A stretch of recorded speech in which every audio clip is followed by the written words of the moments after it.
Hello and welcome to this episode of the Fly Kingfisher Winning Post, your one stop for all the news, updates, and action from the world of racing. First stop today is Bangalore, where we will show you the highlights of the week gone by, where Maple and Bespoke won in style. Outstation horses have added to the competition and chutzpah at the Bangalore summer racing season that kicked off just recently. Last weekend looked busy and highly competitive. Close finishes seemed to be the order of the day. The victories of Maple Star and Bespoke are the highlights of last weekend, and we bring you all the action straight from down south. 13 horses faced the starter for the prestigious The Speaker's Cup at Bangalore for the lead-up to the bigger races for the season. Plenipotent was the prime fancy and garnered heavy support. Maple Star, the Mumbai challenger who had a good run of success in Mumbai, was the main contender to the favourite. A fierce duel followed and the race went right up to the wire.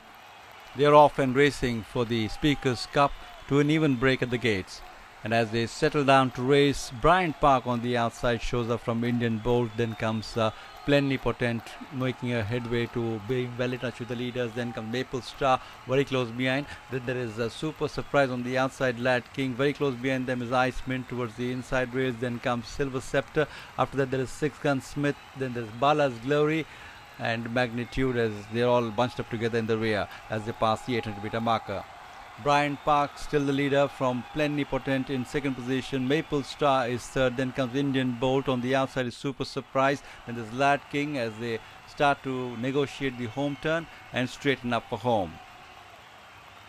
Bryant Park comes in on first, hotly chased by Plenipotent in second position. Maple Star is close on the fence. On the outside there's Indian Bolt, Lad King, Super Surprise. They're all together as they straighten up for home. A little over 400 to go, and it's Bryant Park, the leader, about a length in front of Plenipotent, putting up a good run in the middle. Maple Star being switched on the outside, but moving up under the stick on the outside with about 250 meters more to run, and it's Plenipotent who goes into the lead, about half a length in front of Maple Star, covering up much ground on the outside. Then there's Bryant Park towards the inside rails, and Lad King moving into fourth with about 50 meters more to run. It's Plenipotent from the fast finishing Maple Star, but Maple Star wins it from Plenipotent. After that there is Lad King, Bryant Park as the race past the finish.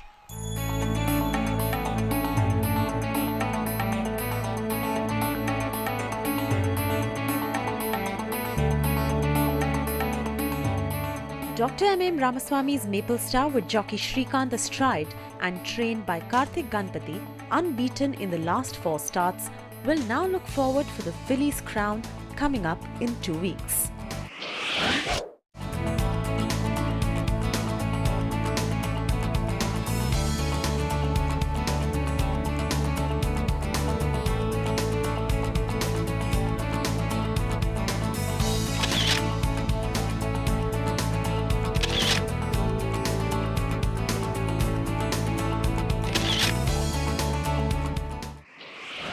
The Grade 3 Chief Minister's Cup with 12 runners was the feature event on Sunday's card, and it looked like a wide open race despite 2-time Sprinters champion Attila being in the fray.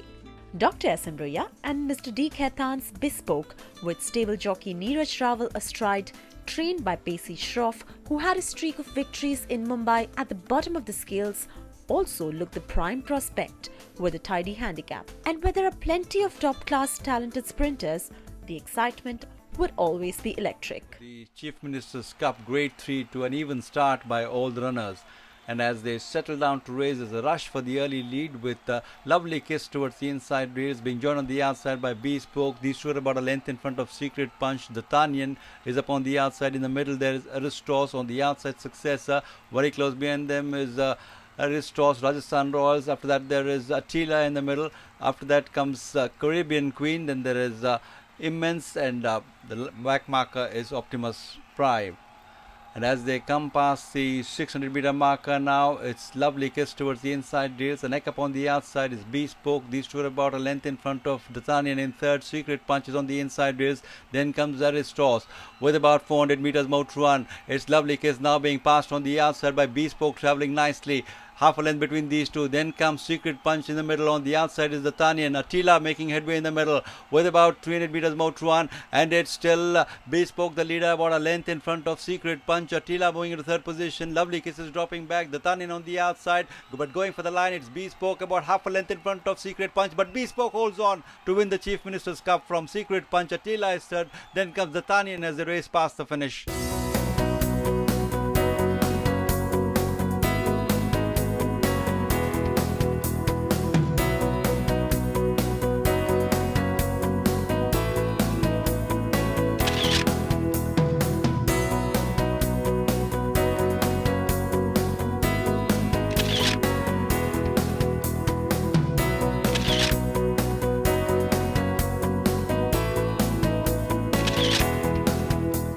So that was a quick recap of all the action from Bangalore, and we'll take you to Pune in just a moment after we return from this very short break. Stay with us.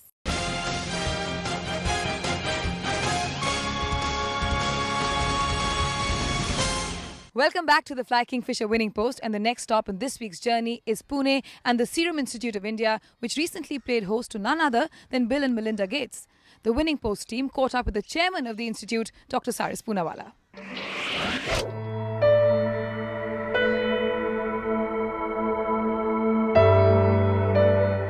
To strengthen the war against polio, the Bill and Melinda Gates Foundation may tie up with the Pune-based Serum Institute of India to develop injectable polio vaccines. Microsoft founder Bill Gates visited the Serum Institute of India's plant in Hadapsar near Pune just last week, and Mr. Poonawalla himself is here on the show today to take us through his visit. The graph of the Serum Institute has been soaring right from its inception. The latest visit of Mr. Bill Gates has only enhanced the company's image, and today I have with me the founder of the Serum Institute of India, Dr. Cyrus Poonawalla.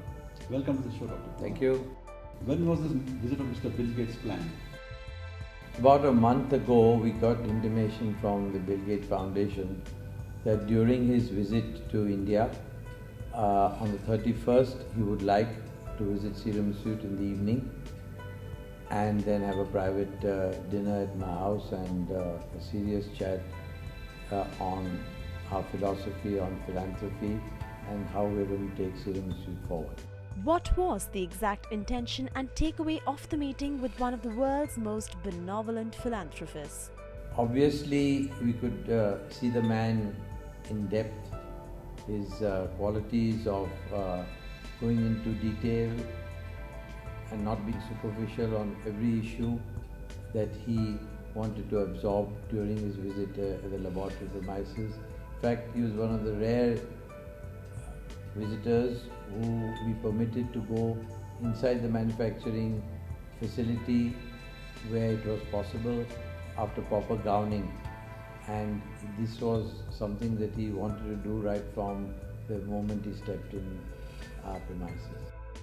According to Gates, the world is dependent on the quality of vaccine that Serum Institute of India produces, adding that he would like to see new blocks in the vast Hadapsar campus producing vaccines for malaria, HIV and many other diseases in the future.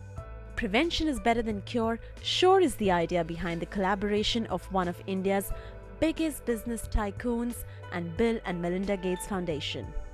But the main thing he wanted to know is that are we going to follow the philanthropic policy of giving low-price vaccines to the world, even though we had now attained a position of monopoly, and that we would not take advantage of the situation where we were supplying to 130 countries worldwide vaccines that were much needed by them uninterrupted.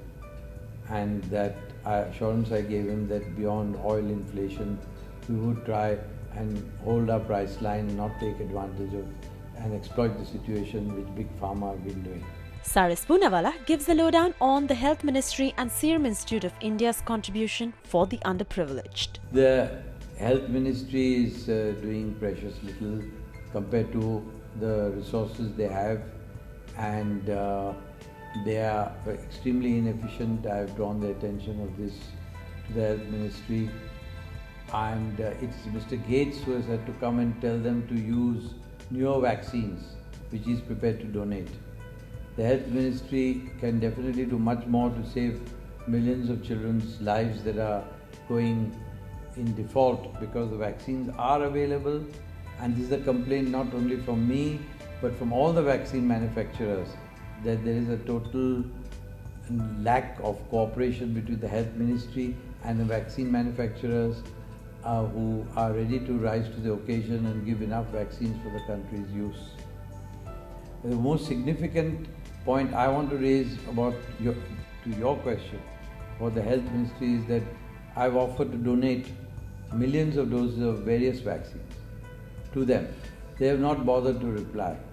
And then I turned to the UN agencies and they wrote to several countries such as Uzbekistan, Nepal, African countries, Philippines, who took advantages from the philanthropic gesture made by Serum Institute and readily accepted for the vaccines and even paid for the freight to their countries and used these vaccines. It was a great honor. I don't think he goes, he's a very soft-spoken man full of humility, and to spend 2 hours at home, and that too we didn't devote on small talk. Besides looking after his special dinner requirements, we spent a lot of time discussing how the two foundations, that is Serum Institute and the Gate Foundation, could cement their ties further and see that all the countries do get uninterrupted supply, which is his major concern. His other major concern, which was that the newer vaccines, when they come up, which he is advocating, like rotavirus, pneumococcal, HPV, and also now injectable polio, will I be able to meet those requirements worldwide, and whether I'll bring down the prices, because we had a monopoly. And I was extremely gratified to hear him say, quote unquote, I'd rather have the monopoly with Serum Institute, who I trust, to hold the price line, than Big Pharma. Cyrus Poonawala's son Aadhar, who is the Executive Director of Operations of Serum Institute of India, had a lot of takeaways from this visit. Cyrus, the proud father, reveals. The first thing that he learned from him was humility.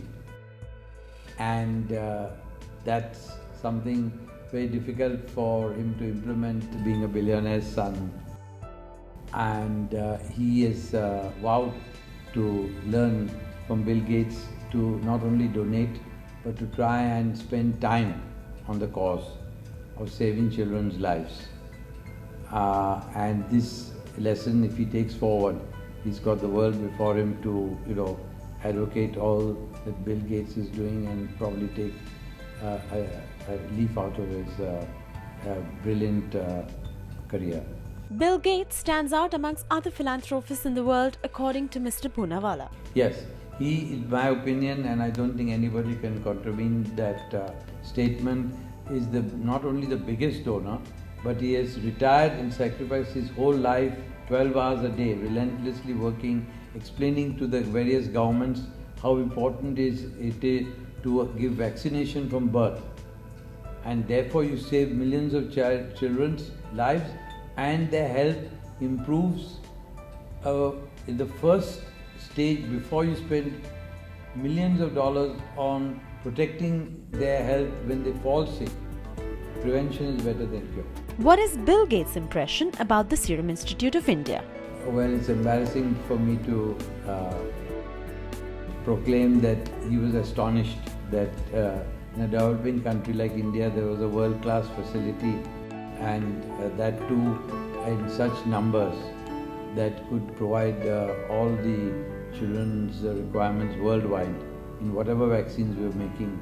And that took his technical experts also by surprise. And that was the most important take-home for which they came to Pune with the philosophy of seeing is believing. The Government of India, according to Mr. Poonawala, has been apathetic in the approach to immunize children. It's for them to realize by interviews like this that they need highly efforts to take this as a wake-up call. And Mr. Gates is going to come back again, and also his office is going to interact very seriously with the Health Minister, Mr. Azad, who has also promised me that he's going to take this up very seriously, and he's an honest man, and I hope that he's going to take this further. What we can do now for the country is the newer vaccines that are not available and for which children are dying, like pneumonia, rotavirus, that is diarrhea. We are going to launch these vaccines as soon as we can, bring down the international price to less than half, if not even quarter. So it becomes affordable for the country to put it in the API program, and thus take forward this immunization, which we at the moment can't afford to do till only Serum Institute or an Indian manufacturer comes up with a high quality, very low cost vaccine to protect the children beyond the present protection that they're getting on only through the older vaccines. Shifting focus, Dr. Poonawalla also explains the economies of large-scale operations that the company functions with. The secret of that is the numbers game. The overheads are automatically divided. When we made measles vaccine, we were making 25 million doses, which was, I thought, required for India. We are now making 300 million doses of one vaccine. So the cost comes down tremendously, and that benefit we could pass on to the user. The other thing that is, I don't spend any money on publicity, brand equity, advertisements, and those are quite huge for pharma companies. So that cost saving also goes back into providing a better price to the bids which they're called for in UN agencies, UNICEF, as well as to some extent to Government of India.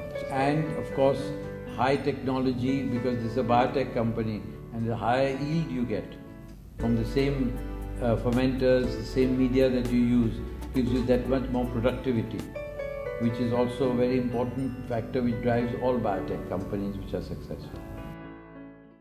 That was us up close and personal with one of the biggest racing enthusiasts in India, Dr. Cyrus Poonawalla. Well, up next is international racing, where we take you to Epsom and Belmont, two Triple Crown winners potentially in the fray. All that and more when we return from this short break. Stay with us.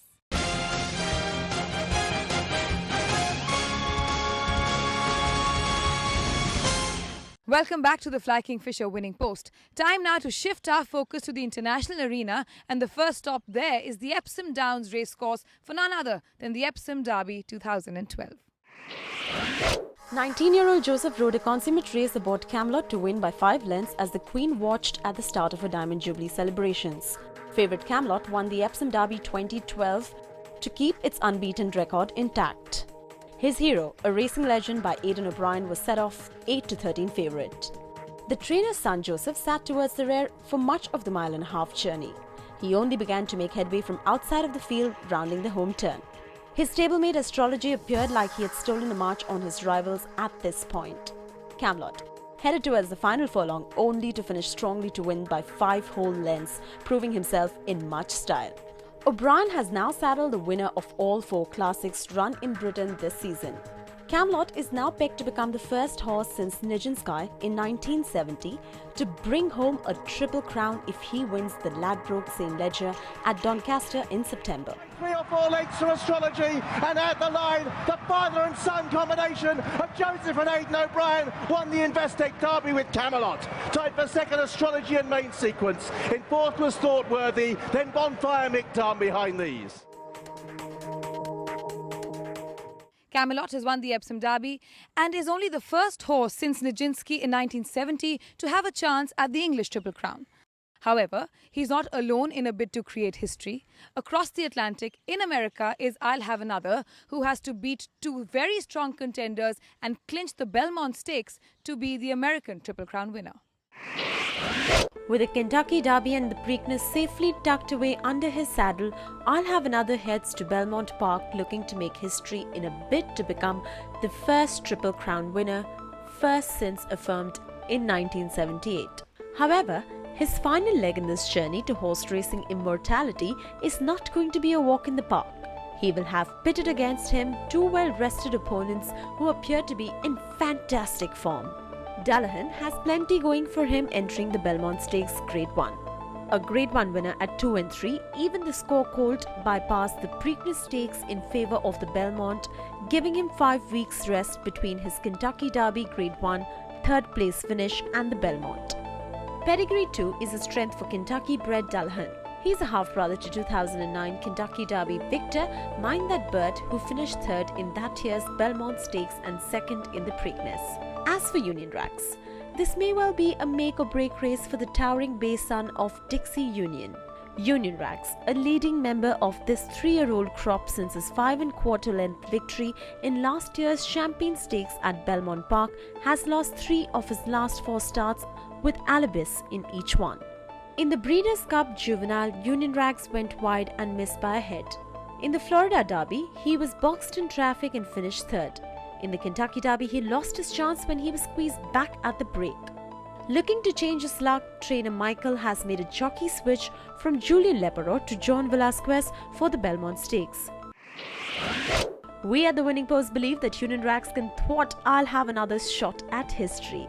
He's after all coming out of rest, has worked impressively in his lead-up and also has the pedigree to back him. A Kentucky-bred out-of-Gone West mare Tempo, Union Racks hails from a very productive female family that is responsible for numerous graded stake winners, among them the 1993 Belmont Stakes winner Colonial Affair, Grade 1 winner Dreams Calor and Irish champion Gladrax 2. The odds are undoubtedly stacked against I'll Have Another, and although we did tip him to win the last time out at the Preakness, history may play spoilsport. After all, 11 horses since affirmed in 1978 have won the Derby and the Preakness, only to fail at Belmont. If, however, I'll Have Another does indeed win and create history, the racing world will look to Camelot to create a unique Triple Crown double on both sides of the pond. And now the entire racing fraternity waits with bated breath to see whether I'll Have Another is going to be the next one after affirmed. That's all we have for you on this weekend's episode of The Winning Post, but you can catch all the action, news and updates every week here on Neo Sports with us. Meanwhile, if you have any suggestions or any feedback, please feel free to email me personally at lalvani.mandira@bcpsports.com. I'll see you next week. Meanwhile, may the horse be with you.